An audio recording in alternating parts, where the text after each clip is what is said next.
terrorizing women. He is terrorizing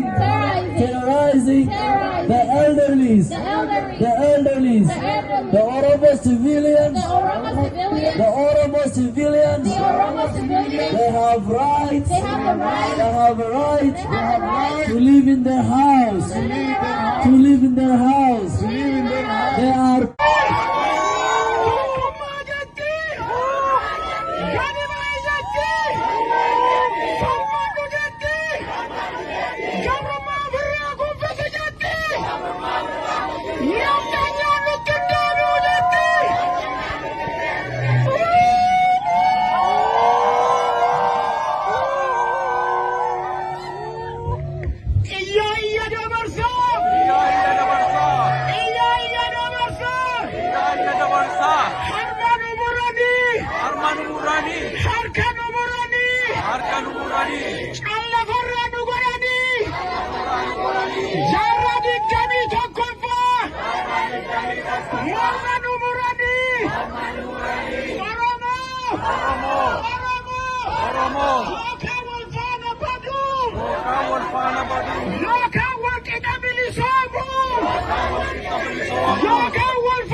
Gochaa saba keerra raawwatamaa jiru. Hammayya sirratti raawwatamaa jiru. Gara jabeenya sirratti raawwatamaa jiru. Tokkummaan falmannu. Amma.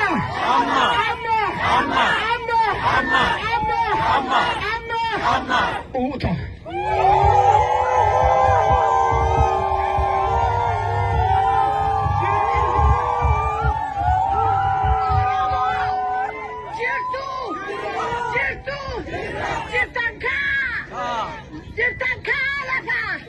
Ummata keessaniif, ummata keessan kan jeefamaa jiru.